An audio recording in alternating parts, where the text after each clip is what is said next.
Hello everyone, and welcome to my tutorial on how to accelerate C# applications using SIMD. So what is SIMD? SIMD stands for Single Instruction Multiple Data. The gist of it is these are CPU instructions that allow you to operate on more than just 64 bits of data at any given time.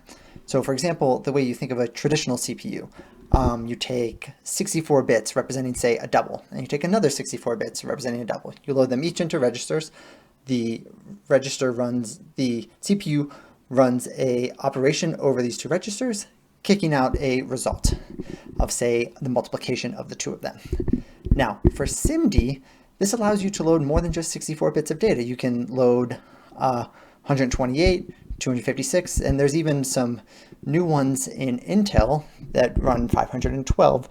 I won't be using those because I use an AMD CPU, but those are on the horizon, and despite what Linus Torvalds has to say, are actually quite useful. Those of you who are familiar with C++ and C and have dove into the assembly code to see how compilers do optimizations there may have noticed that these strange SIMD instructions automatically get used by compilers in those languages.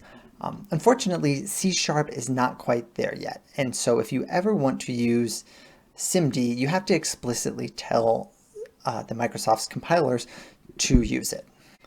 But as of .NET Framework 4.6, Microsoft has exposed classes that allow you to call these SIMD instructions directly. They're the Avx and Avx2 class and several more supporting ones, but we're going to be focused on those two in this tutorial. So what type of speedups could you be looking at when you use these? Well, the math is pretty straightforward. If you, instead of doing a single multiplication on one double, can load 4 all at once and do 1, you get about a 4x speedup. Similar speedups can be found if you use floats, doing 8 all at once, 8x speedup.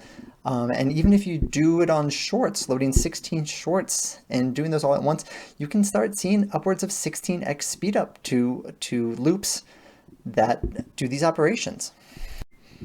So in many cases, you're looking at this maybe being the most important optimization that you can do beyond maybe ditching an unnecessary link call. This tutorial will be a sort of 101 introduction, but I will include documents in the description where you can dive in deeper if you would like. So here we go. So I've set up an application. It targets .NET 6.0. And it needs to have allowing unsafe blocks enabled. You can do that in the properties window. You also need to go to NuGet and grab Accord Math and benchmark.net. This is only if you want to follow along with your own code. So the first thing we're going to do is build a DotProduct, on a 1 by n array. This is a very basic operation to linear algebra. The definition being here on the Wikipedia, you take an array with elements a1 to an, and an array B with elements b1 to bn, and you take the sum of the product of each of them. So a1 times b1 plus a2 times b2 all the way across. So this lends itself very well to the way math works. So let's set up a benchmark.net setup for it. Okay, so first we need to define A and B. We're going to do this on floats. Float arrays. And then we are going to do a global setup for a benchmark.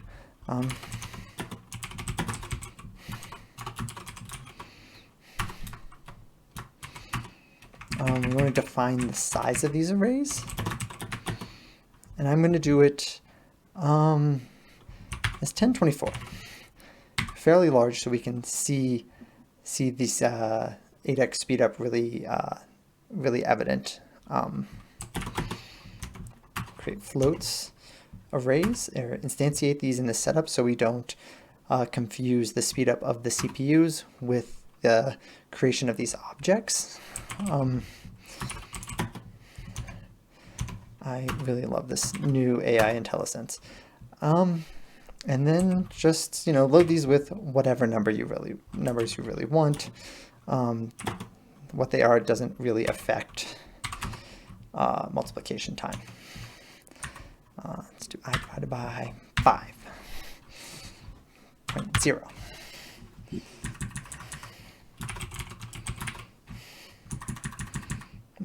Float.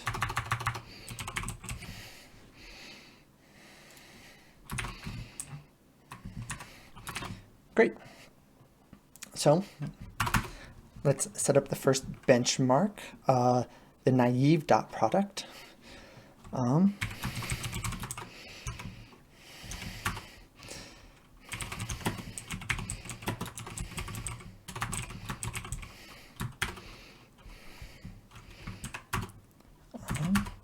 Create a return value.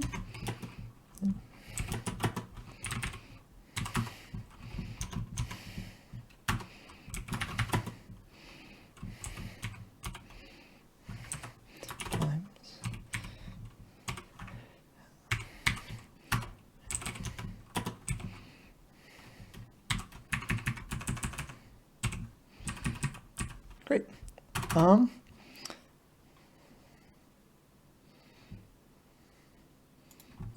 Didn't like my 5.0. Oh, this casting is so ugly. Okay, now let's do the AVX implementation.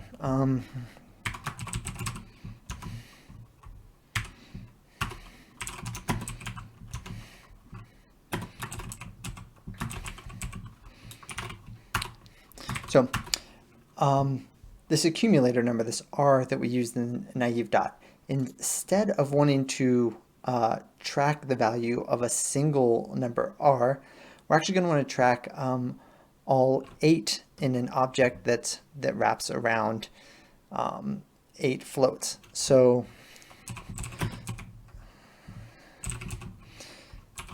we're going to call this view results, and we're going to be calling the vector 256 float and instantiating it to 0. So under the hood here, this creates a 256-bit long object, and which will house 8 floats. Simple enough.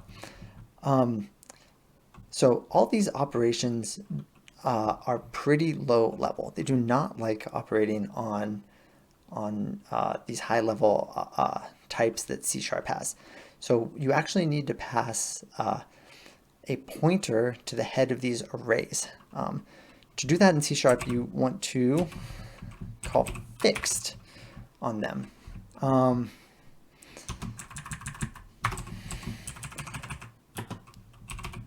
You should research what fixed is.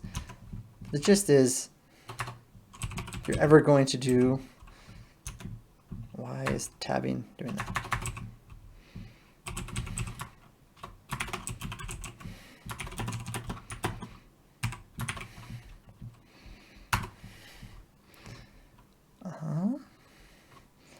Oh, see, it's hating this because we need to make this unsafe if we ever want to start operating with arrays. Now,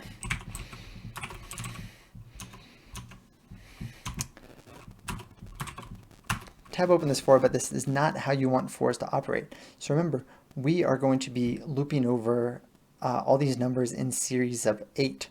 So what we actually want to do is increment I plus equals 8.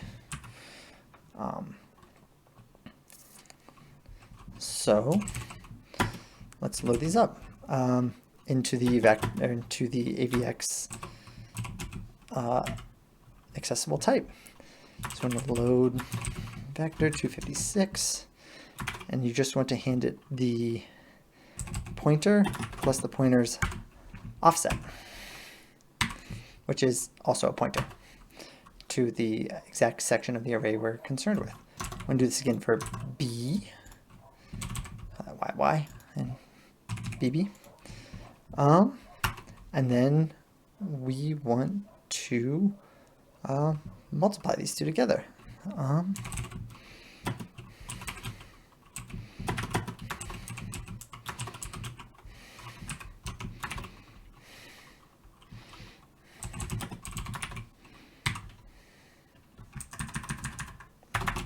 X, Y, Y.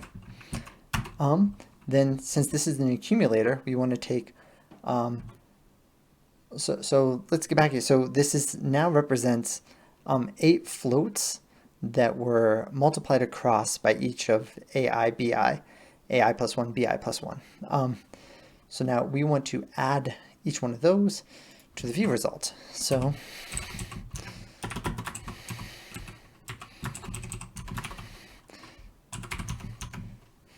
there you go, accumulates up. Now, to get the result in float form that we want, we just need to run over all these elements. There'll be 8 floats in the final result. You need to add those up to get the end, and return R. This should give us our Avx.product. Now, just for good measure, I'm going to compare this to Accord's implementation of the dot product.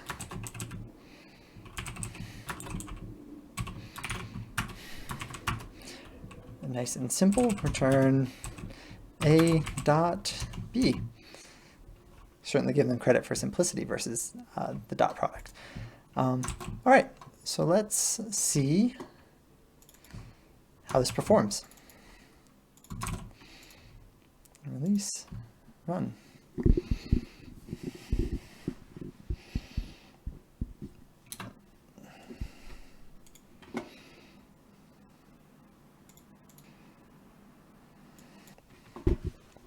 All right, results are in. Let me zoom in if I can.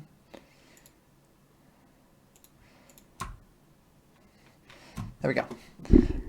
Results are in. So the naive dot comes in at 655 nanoseconds, and the AVX dot comes in roughly 8 times faster, as guaranteed.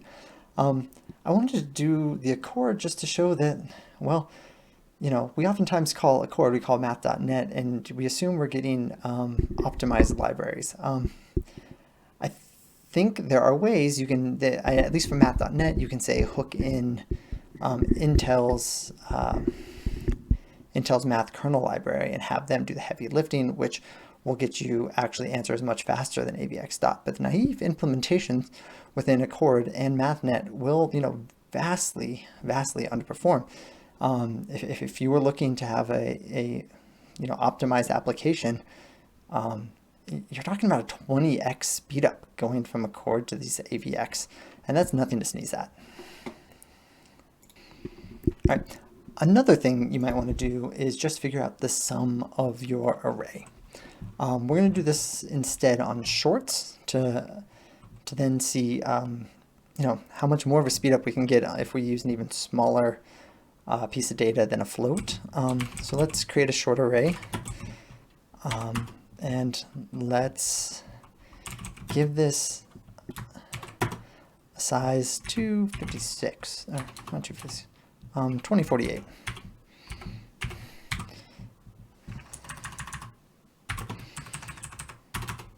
Again, let's set up the array so we are not conflating the speedups of the CPU versus the allocation of these arrays.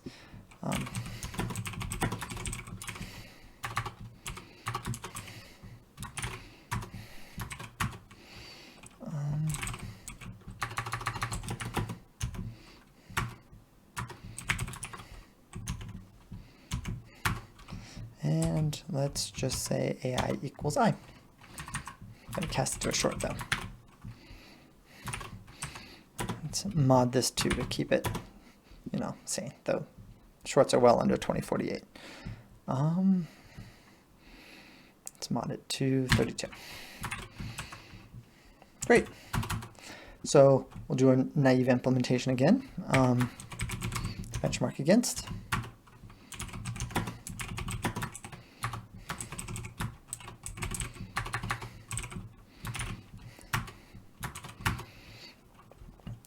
Let's do the accumulator. I think you can add that.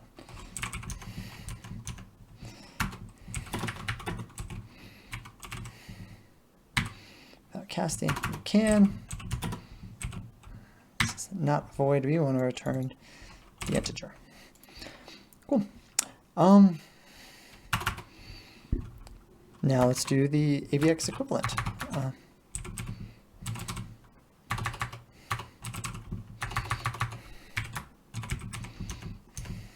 Not baseline.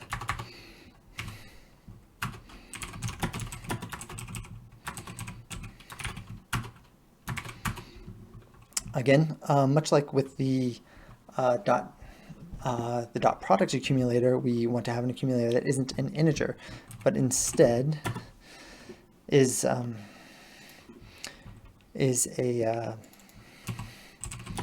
vector of shorts,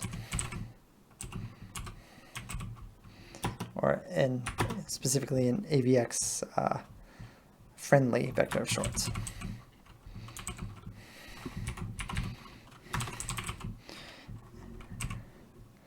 And we'll start at 0, so we can accumulate from 0. Again, we want to take the head of our array in pointer form, and we want to mark our method as unsafe.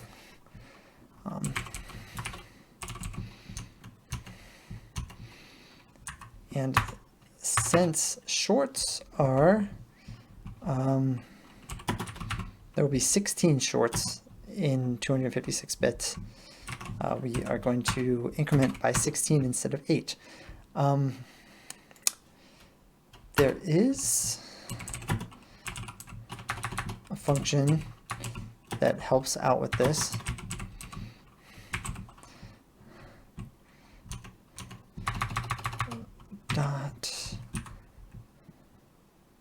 Count.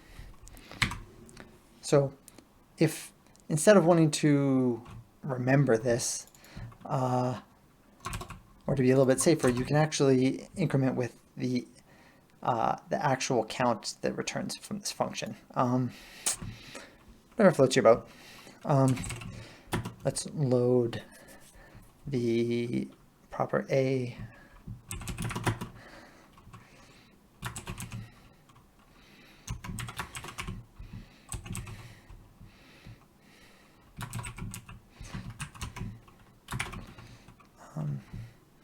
A plus I,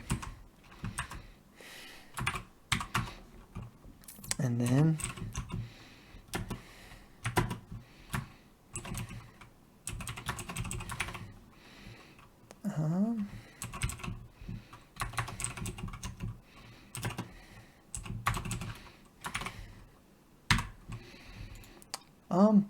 and a little fishy, right? Well, that's because Microsoft has decided to have an AVX class and an Avx2 class. And sometimes the thing you're looking for is an AVX, sometimes it's an Avx2. You got to search around. So that accumulates our 16 shorts into an array of 16 summed up on each, mod 16 index. So let's get the result accumulated out of there.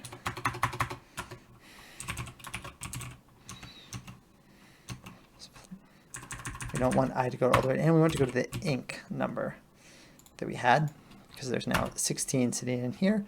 On r plus equals view result, get element at that index to return r. All right, I'm excited. Set up Speedup. In fact, I'm gonna bump this up. I'm gonna do 4096 instead. All right.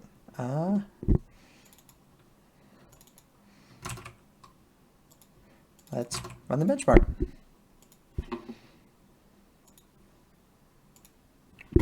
All right, results are in. Using AVX, this ran in 66 nanoseconds, which is a lot more than 16 times faster than adding in the naive manner. So I can't exactly explain it. Maybe there's a bug. I will check into that. So I set up a little test to just see what the results of these two ads were. It's calling the exact same class, calling the add AVX, add naive, and they come out to the exact same result, which being 63,488 cannot be a coincidence. So, you know what? Those numbers are real. And I think this probably gets a little bit, you're probably getting a little bit faster by moving into the,